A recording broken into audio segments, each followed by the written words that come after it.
Ang sakit-sakit talaga kapag nakita mo yung kasama mo na first runner-up.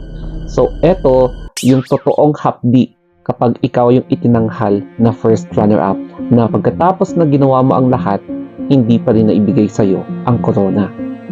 Hindi rin kasi biro ang sumali sa isang pageant, lalong-lalo na kapag ito ay isang national pageant.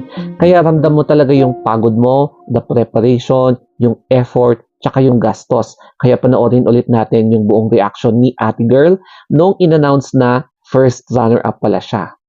I-mute ko muna yung music para iwas copyright. Pero kitang-kita mo talaga dito sa video yung pag-announce ng winner at syempre obviously siya yung first runner-up.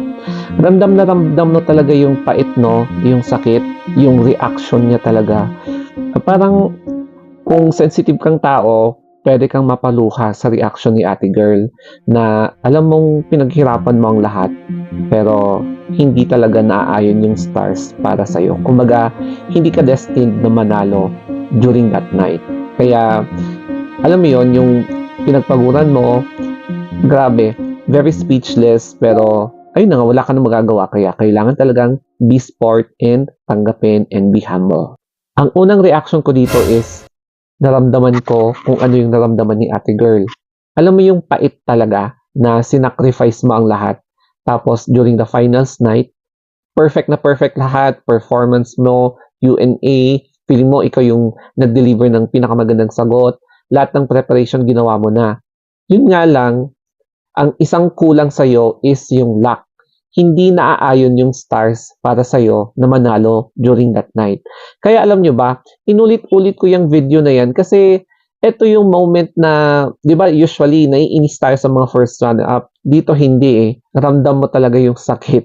As in, maaawa ka talaga sa kanya. And let us not blame yung mga ibang first runner-ups kung biglang nagiging emotional sila kasi ganito talaga kasakit kapag alam mong hindi naaayon yung stars para sa'yo. Pero ang nagustuhan ko dito sa reaction ni Ate Girl is that yung humbleness niya. So hinintay niya muna na nag-freeze siya and then after nun, nahimasmasan siya agad and then tinanggap niya ng buong buo yung kanyang kapalaran as first runner-up. Siyempre, masaya ka din kasi nagka-place ka and hindi rin madali maging first runner-up. So, ayun si Ate Girl, nag-bow down siya and nag-thank you siya sa mga madlang people bilang pasasalamat dahil malayo din ang narating niya bilang isang first runner-up sa isang national pageant. Ang pinakamasakit na placement ay first runner-up at second runner-up.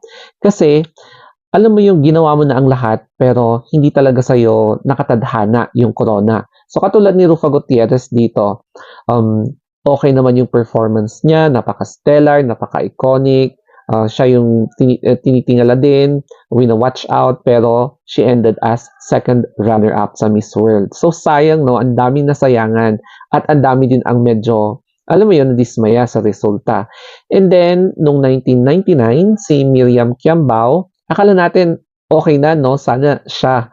Pero si Botswana ang nanalo sa pageant na yan, sa Miss Universe naman.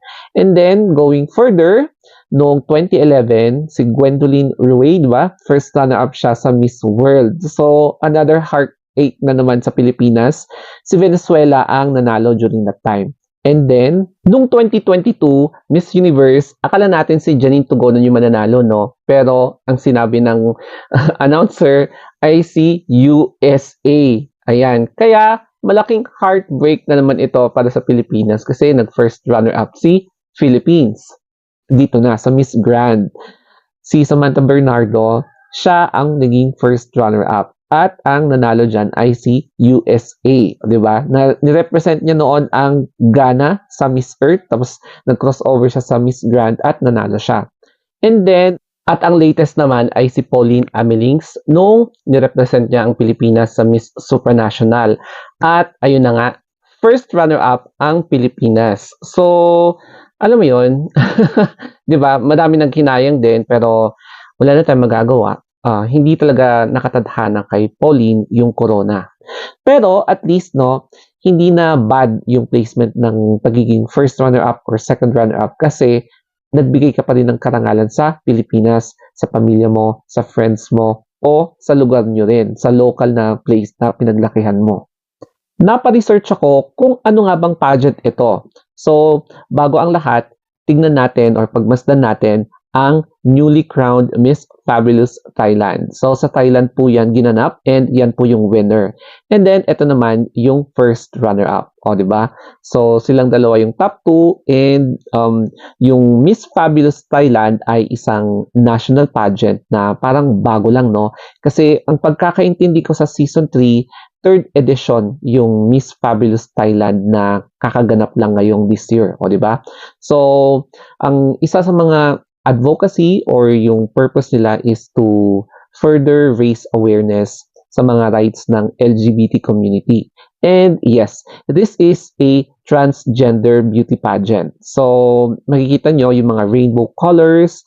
Ayan, so they are promoting different varieties ng mga interesting topics about LGBTQIA+ community, lalong-lalo na sa Thailand. And hindi lang Miss Tiffany Universe, yung mga nandun na national pageants, ayan, marami ding mga umuusbong na mga national pageants na transgender. So, ganyan ka-open ang Thailand pagdating sa LGBTQ. Kasi, isa na din dyan yung culture nila, yung religion nila, which is Buddhism, na kinoconsider na third sex or third gender yung members ng LGBTQIA. So, correct me if I'm wrong dito sa information, pero mas open sila doon sa Thailand pagdating sa LGBTQ kaysa dito sa Pilipinas. Ang importanteng lesson na mapipick up natin sa video na ito ay tungkol sa humility.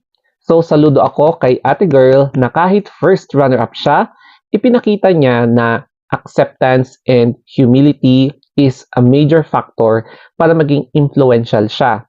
Na nagbibigay siya ng parang message sa mga gustong sumali sa mga pageant na kahit na hindi ka manalo or kahit na hindi ka makapasok sa semifinals, learn to accept your fate. Kasi, pwede namang try and try until you succeed next time.